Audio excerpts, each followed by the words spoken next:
Hello everyone, welcome to the NRL Fan Podcast, Chip and Chase. This is episode number 5, I think it is, with my name is Steve, and unfortunately we've got some technical issues tonight, and Dave's camera isn't working, so we've replaced him with a picture of Parramatta player Stone. We just thought we'd do that. Yeah, your head was too ugly, Dave. We just decided to replace you. Not that Stoney's... Come on, Steve, look at his noggin. I was going to say, not that Stoney's got a better head than you, but how are you, Dave? How you doing? Mate, I'm very, very well. That's round 3, done and dusted. Yep, that's right. I think, it was a very interesting round. Teams like South Sydney and Parramatta bouncing back to a little bit of form, which was good to see. Mm-hmm. I also thought it was good to see Manly finally get their first win of the season. It was a real grind and a tough game, that game. So, well done to a few of those teams. Yeah, interesting round. So this is, as I said, episode 4. We're going to be covering up all of the round 2. What round did we just get through? Round 3. So we're going to go through all the games of round 3, and then we're going to preview all the games for round 4. So let's get straight into it with the Thursday night game, which was the Dragons up against the Sharks, and this was game 1 of the round, and the Sharks ran away with this one 36-12 in what was a wet weather game to be. You had to see it to believe it. The commentator on the sideline, Jake Duke, I think it was calling it biblical. The amount of rain that fell down, but 10,122 hardy souls braved the conditions down there at Wynn Stadium in Wollongong. But nevertheless, the Sharks with Nico Hines just running a masterclass, winning 36-12. Yeah, man. Where were the Dragons this game? Absolute belting by the Sharks. Mate, I'll tell you what, I had a horror run with tips. You and me both. I've tipped 1 out of 8 this week. The only tip I got right was Warriors. Didn't you tip the Rabbitohs? Let me have a look. No, we both opted to tip the Roosters. No, I think I got 4 out of 8, but I got this one right. You tipped the Dragons, didn't you? I got 1 out of 8. But who in this one? You tipped the Dragons? I had tipped the Dragons in this one. I got the Sharks, so I got that one up on you. But and look, Sharks just turned up and took off from where they left with their what they done to the Parramatta Eels the previous week. So top tacklers were Blake Brayley yet again. He seems to always be there, this kid. With 42 tackles, and Moses Sembai made 41. Ikavalu had a big game, I thought. He carried for 200 metres. Wow. And Nico Hines, he just seems to be getting better, Steve. Oh, mate, he scored a fantastic try. He kicked 5 from 6, got that penalty goal. This game was also marred by 3 sin bins. Jaden Sewer can't win a trick. He got sin bin once again this week.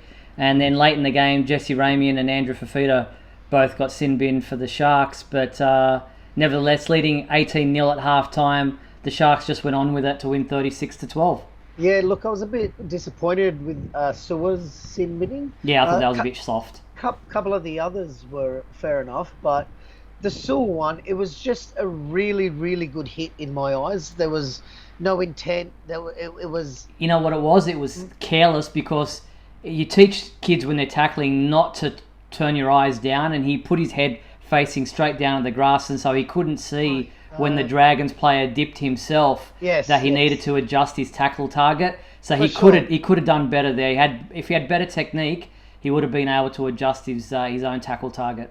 Honestly, I thought it was a beautiful hit to watch. It may have been a little bit high, but just marginally. So yeah it was what it was. But reputation did not do him any favours there. 100%. So unfortunately for Jaden Sewer, he copped a 10-minute sin bin, and we'll have to wait for the charges to come out to see if he's received anything there. But that was game 1. So we both had I had a good tip there, and Sharks go from strength to strength.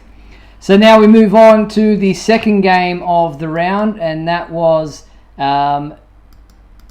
just trying to get the graphic up here. Round 3, let's have a look. Tigers up against the Warriors at Campbelltown Sports Stadium. A very small crowd of 7,182 there. And the Warriors, this game didn't reach any great heights, but the Warriors too strong for the Tigers, winning 16-12. Yeah, I believe, Steve, both teams winless to going that into point, this game. yeah. Both teams winless, so it's set for a good game. Obviously, it turned out the Warriors wanted it just that little bit more. Mm-hmm. I kind of felt a bit sorry for the Tigers this week because, I can see some players are trying, but I can see others are struggling. You know what I mean? Yeah, they're bad, down on form. It was 2 tries apiece, so it wasn't like they got... Brooks, the likes of Brooks, and even Dane Laurie had a very quiet week, a game against the Warriors, where we're used to seeing him doing a bit light more. It up a little bit. Yeah. Like, as I said, it was 2 tries each. Was 2 extra penalty goals, so a bit of ill discipline there by the Tigers that really cost them in the end. And another we've seen a bit in this one, Marcelo Montoya in the 68th minute. Warriors led 14-12 at half-time, and then only got another 2 points in the second half. So it was a second half of not much entertainment, but as I said, Bit of controversy there with a Tigers try that looked like it should have been referred to the bunker, and the referee just went out to the 20. On reflection, I don't think it would have been awarded, but it was definitely worth checking out. Yeah, look, I thought it was all right game. Didn't reach any heights. Here it is here. Yeah, I actually thought he got this down here. No, I thought his hand went off to the side of it. But are they going to show the replay? I think they'll do a slow-mo here. But this was a very contentious one. It should have been referred. But as I said, I think his hand on the other I think he bounced it. I think he bounced it personally. Yeah, well, look, with the rule being you got to somehow gain control over it, maybe you're right there. You know what I mean? So, he hadn't gained control when he put it down. That's for sure. Look, Alex Seafast topped the tackle count with a massive 47, alongside Wade Egan with 45. Oliver Gilder running for 201 metres too, so big running game by him. And you know what? The Warriors got the win, Steve. And, if they get it right and start believing in themselves a bit more, I think they might have a few more wins coming to them in the next month or so. Yeah, definitely quite possible they could turn it on and do some interesting things in this competition. All right, we move on to the next game of the round, and this was the one that I attended. The Rabbitohs up against the Chooks. This was at Accor Stadium. Attendance was 18,245. You can count me in amongst those good crowd in that crowd. But I thought it would be a little bit more, but it wasn't a bad crowd for a Friday night 8 o'clock game. And the Rabbitohs surprising me with a 28-16 victory over the Roosters. Yeah. I think that was South Sydney in at risk of being 3-0. Yeah, if I'm not wrong, Steve. That's right. They hadn't won a game up until this point. I thought their captain Cameron Murray really stood up. He was the player of the game for me.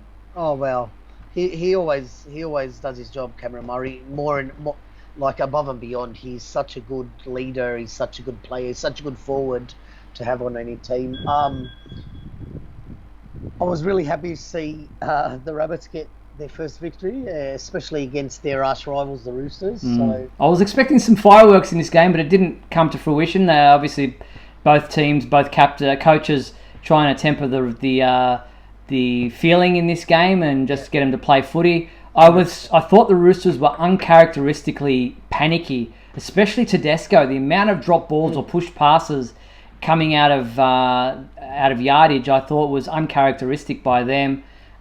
This was a great try. Joey Manu was their best player by far. Yep. I've got him as a standout for me for the Roosters. But beyond that, nobody else really stood up for the Roosters. And if anything, the players that they do look to, like Tedesco, didn't shine. Yeah, look, Latrell had a big game in this game, okay? And at the end there where he ran away with that try, it was almost Greg Inglis like. It gave me goosebumps. I just kind of remembered back to when GI was playing with you guys. And you know what? He does remind me of Greg Inglis. He's just a little bit fatter, that's for sure. So he needs to shred a couple of pounds before he becomes the athlete Inglis was. But yeah, it was really good to see him have a big game. Nate Butcher topped the tackle count with 45 tackles, alongside little Damien Cook with 42. And the standouts for me were Latrell, obviously, as I've mentioned. Cody Walker had a much better game. Yep. Cookie had a big game. And I've got Murray there, who really led the way for the South Sydney forwards. I also thought Jai Arrow was a really good... he really contributed to this game for South, really bending the line back and getting on his elbows and knees for quick play the balls, like Cameron Murray always does. And I thought Cookie, with his 150th game, had a much improved running game. So I believe we both tipped the Roosters here. Am I correct? We did. Well, on current form, you wouldn't expect anything less. I wasn't surprised that we both tipped the Roosters there. So well, I tipped Melbourne Storm in the Para games, so I guess that teaches us a lesson, maybe not to tip against our teams, eh? Yeah, that's true. That's very true. So that was the third game of the round. Now we look to game 4, which was Panthers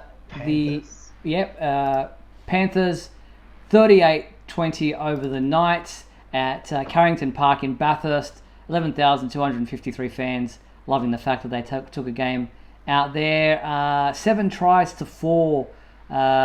So it was disappointing by the Knights. I thought they would, put on a better effort. But their tries came late. For the first half, they were really pretty non-existent. Well, look, let's not forget here, Steve, that Mitch Barnett got sent off. That's true. That's true.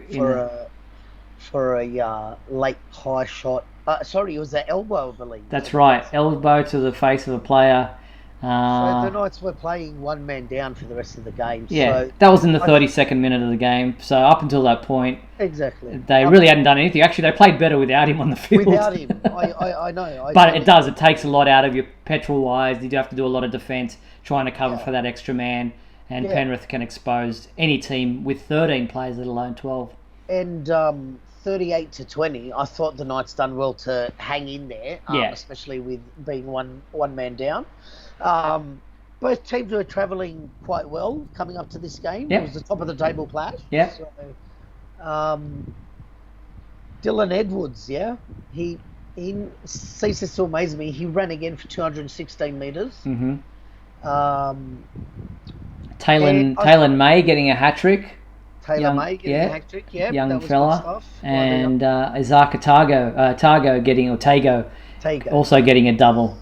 Yes. And look, I thought it was an entertaining game. There was a lot of points scored, and the Knights never gave up. So yeah, there's bright signs ahead for the Knights. They just have to keep all 13 players on the field to be able to compete with the better team. But well done to the Panthers. 3 out of 3, sitting as the only team undefeated on top of the ladder at the moment. All right, so now we push on to the game that you were most interested in, obviously, and that was the Eels against the Storm down there at Amy Park in Melbourne with a healthy crowd of 15,691. What an exciting game to watch. A finish like you wouldn't believe. You rang me very excited at the end of this game, and rightly so. Yeah, look, I've talked to a lot of people, Steve, and I'm just going to go ahead and name this the game of the round this week because I had a bit of everything. It was brutal, it was fast, it was, back and forth. The lead changed a few times. It was a really good game to watch. Perfect weather down there in Melbourne for a dry track. Yes, a lot of entertaining footy. I thought Dylan Brown was unbelievable. He was easily your best player. He looked dangerous every time he handled the ball. When he decides to run, he's a lot stronger than a lot of people give him credit for, and he tends to break the line more often than not or poke his nose through. And what a perfect pass there! And for Wanga Blake, he was rocks or diamonds in this game. Oh, mate, I tell you what. Give you a heart attack. For some reason, our wingers, God bless their souls, seem to always give us heart attacks, man. We just can't get one that can stay outside their man or catch a high ball or anything, mate. So, look, I thought he had one of his good games in the winger position. In attack, he had a lot of energy and he was getting us out of our end. But yeah, definitely under the high ball, mate. He's very suspect. No idea. Obviously, the standout for me was the man of the moment, poor little Ray Stone, who has, I believe, was breaking news yesterday or something. That he's done his ACL. That's right, he's done his ACL, which is a real shame. Yeah, he scored 2 tries in this, and he scored the match winner, which for me was a real testament to the type of player he is, because I thought he's offside. There's no chance. He's got to be in front of Mitchell Moses doing that field goal. I thought, and he was the only player who chased the field goal, because there were a couple of players who were behind Mitchell Moses for that field goal, but Ray Stone was the only one who chased. Shades of Ray Price bouncing it off the post, catching it, and then unfortunately in the sidestep that he did to beat the fullback I think it was the halfback, to go over for the try. He did his ACL in scoring the try, but a match winner in Golden Point. He's one of those players that he's going to the Dolphins next year, isn't he? Yeah, unfortunately. He's a great buy for them, because he's one of those players that just never gives up. Yeah, just real tough. In the middle, just does everything he can, 100%. Yeah. Look.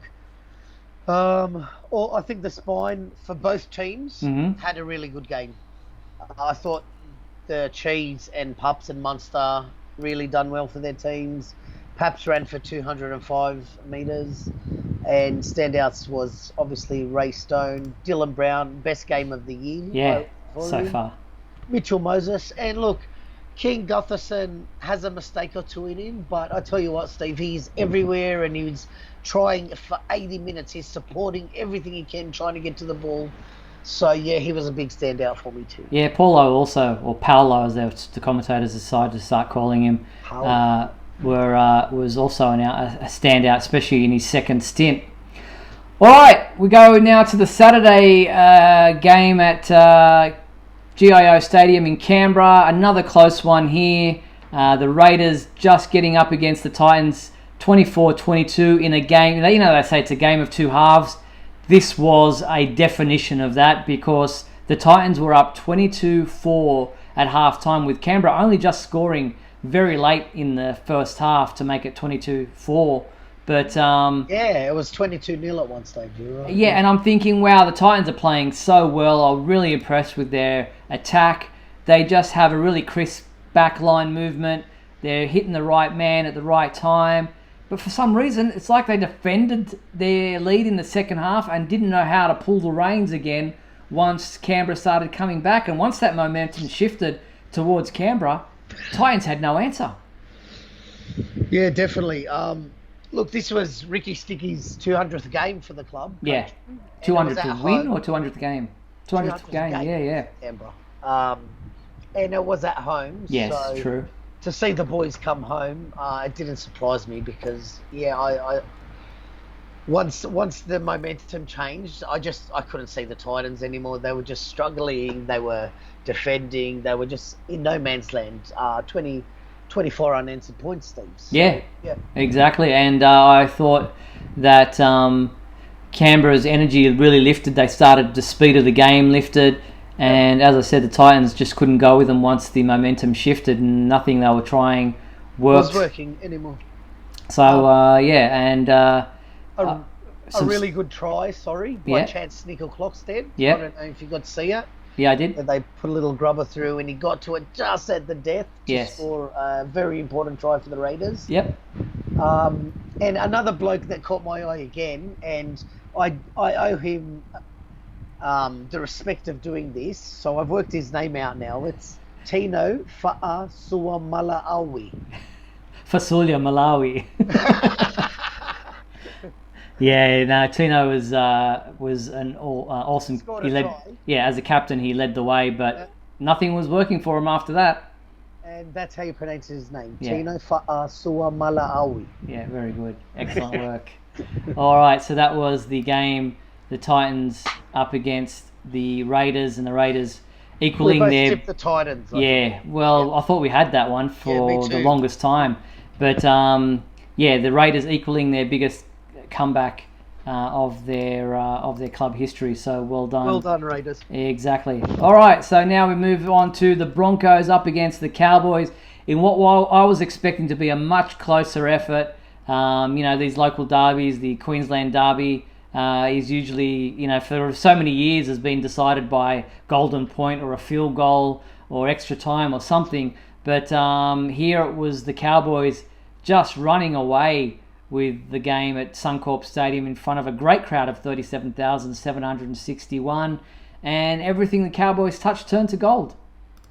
I think the Cowboys completed at 90% here, Steve. Wow, impressive. Some of the stats for the game. So that's a lot of completed sets, mate. Yeah, indeed. So, just goes to show whoever holds onto the ball seems to dominate. Yeah, 6 tries to 2. I thought, unfortunately for the Broncos, Reynolds had one of his worst games in a long time. He kicked the ball out in the full. In general play, he kicked the ball out in the full off a goal line dropout. He missed a number of tackles on the goal line that led to Cowboys tries. So not his best outing. Obviously, he's a better player than that. But I think maybe he was trying a little bit too hard, trying to bite off more than he could chew. But Cowboys... really impressive. I didn't see this result coming. I tipped the Broncos here, and I didn't see this one coming at all. Yeah. Patrick Carrigan tipped the top of the tackles with a massive 48. Yeah. Val Holmes picked up a handy 180 metres running. Yeah, and 6 goals as well, and a try. Yep, and a try. Chad Townsend and Tom Dearden were impressive for me, for the Cowboys. They seemed to get the boys going in a direction, so it was good to see. Yeah, so well done to the Cowboys in front of what was a healthy crowd, as I said. A mixture of both Broncos and Cowboys fans there at Suncorp. Sorry, just a fun fact, Steve. Yeah. That's the first time Broncos had played Cowboys in a daylight game, first time in 16 years. Wow, yeah, they usually get the Friday night match, don't they? Yep. Yeah. So, and then the final game of the round was the Manly Sea Eagles up against the Canterbury Bankstown Bulldogs in what was another very close game. I thought the Bulldogs were very unlucky to lose 13-12 at 4 Points Park there at Brookvale in front of 13,261 fans. 2 tries each, but the goals proved the difference, and then Cherry Evans. And there was 2 penalty goals for the Bulldogs as well, which got them to 12 all. Yeah. But Cherry Evans in the 76th minute just potted one of his usual field goals. It wasn't a pretty one, but as long as it goes over, it's worth the same amount of points, or point. Yeah, 100%. Look, this was a tough game in even tougher conditions. Yeah. It bucketed down plenty of times in this game. Finally, Manly pulled a win, their first win of the season. It was unfortunate for the Dogs to see him go out like that, because I'm actually really enjoying watching them play. I mean, they're always there for a fight, for a grind, and they aren't losing by much, so I don't think it's far off a good win coming their way. Yeah, well, they've already had one win this year, but which was last week. But I thought Wakeham, that was an interesting decision to put him in at halfback instead of Avarillo, who, there's a bit of... And obviously Flanagan just can't get a look in there at the Bulldogs, regardless of who's in or out. But I thought Wakeham had a pretty good game, and they'll probably stay with him for the next couple of weeks. Yeah. JKT topped the tackle count for the third time in a row, Steve. Third week in a row, with 41 tackles. Impressive. Third time lucky, I guess, for him. He finally got a win. Yeah.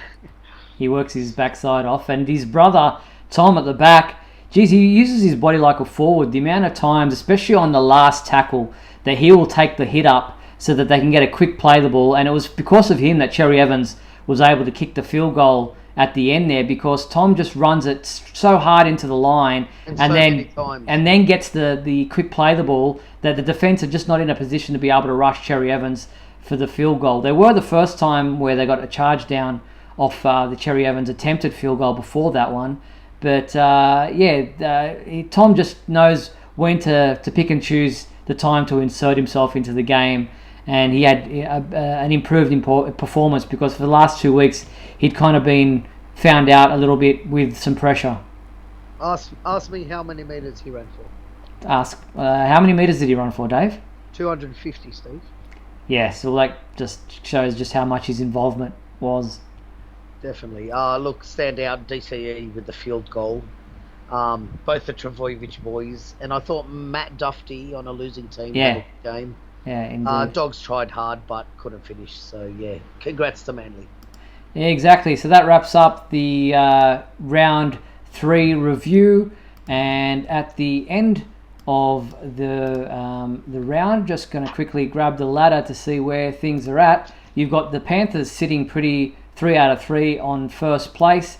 Then, surprise, surprise, you've got the Cowboys sitting in second, ahead of the Sharks, Knights, Storm, Eels, Raiders and Broncos, all on 4 points, so all with 2 wins. And then just outside the 8 with only 1 win, the Rabbitohs, Titans, Bulldogs, Warriors, Roosters, Dragons, Sea Eagles, and then you got the West Tigers sitting, as we predicted, on last place with no wins at this point early in the season. Yeah, look, just going back to the Eels Storm game, I want to give an honourable mention out to Sean Lane, who actually... He had a great game, yeah. He had a good game, and he stopped Pappenhausen from kicking a field goal, which then led to Para winning that game. So, I just shout out to him. Yep. If it wasn't for him charging down Paps' field goal, I reckon he would have got it, and the result would have been the other way around. Indeed. All right, so that's round 3. Now we look ahead for our tips. Looking at round 4, the first game of the round is the Titans up against the Tigers on Thursday night. This will be played at Seabar Super Stadium on the Gold Coast. It's not the best game of the round, that's for sure. It won't pull any great ratings for Channel 9 or for Foxtel, but for a tip, I'm going to go Gold Coast Titans. I think they'll be disappointed in the way they played in the second half against the Raiders, and will probably come out and put a big score up against the Tigers.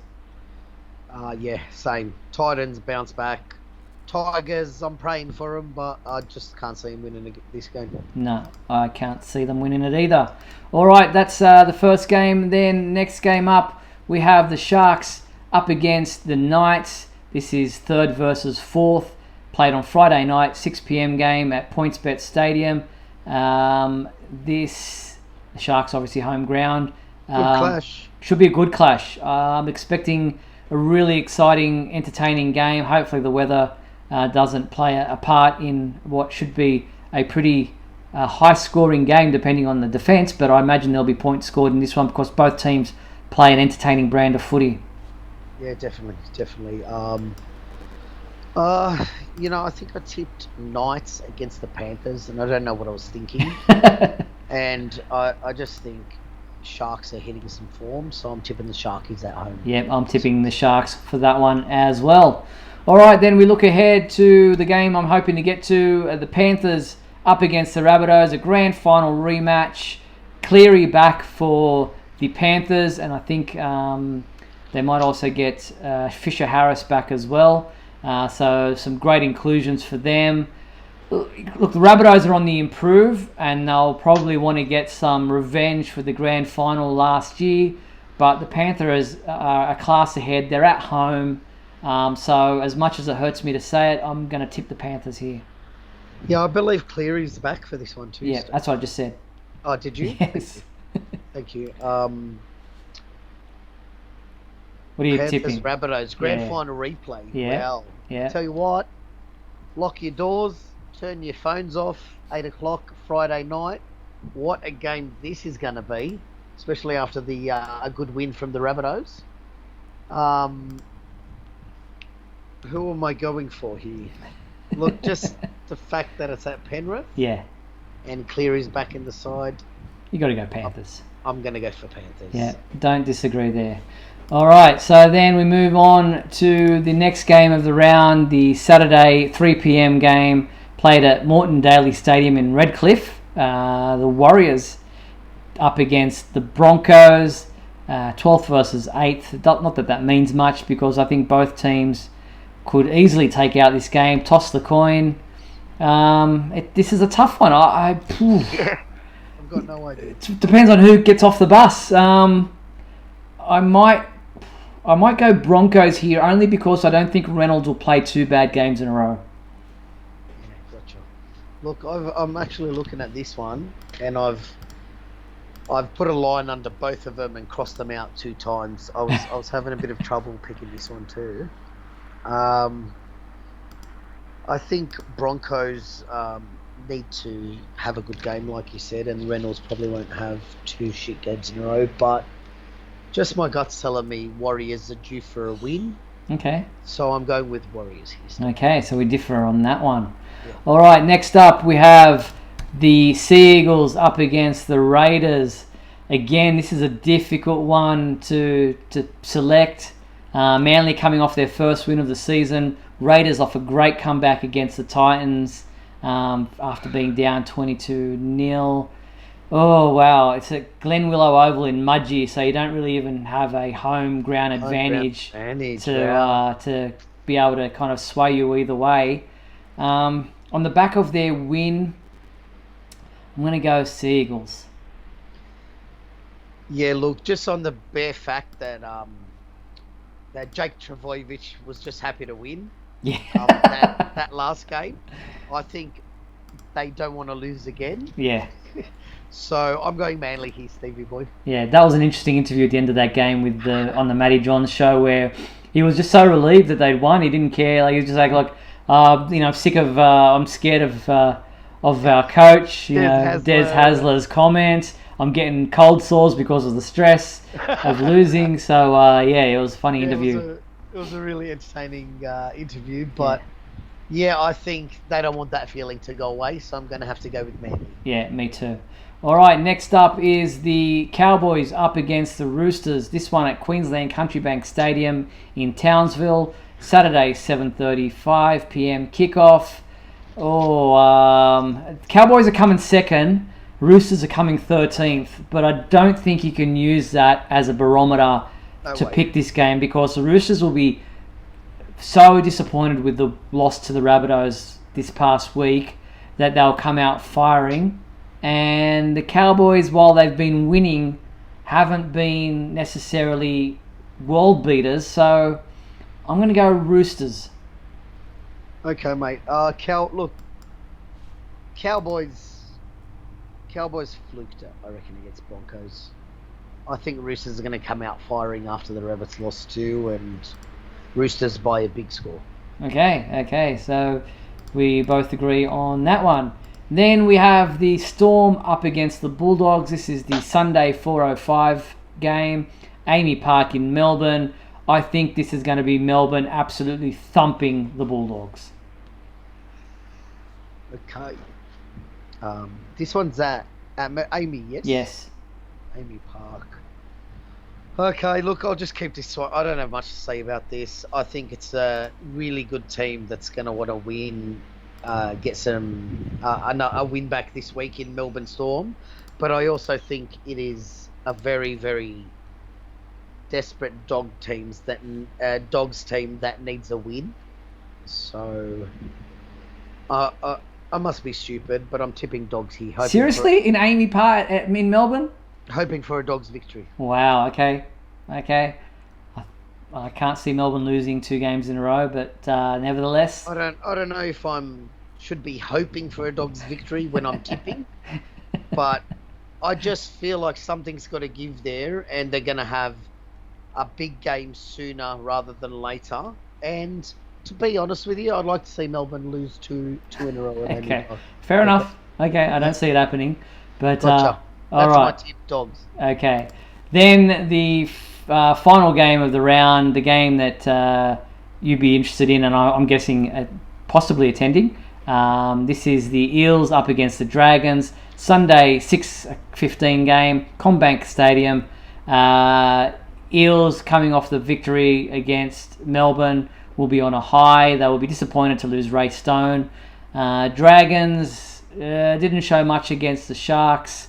I'm going for an Eels victory here.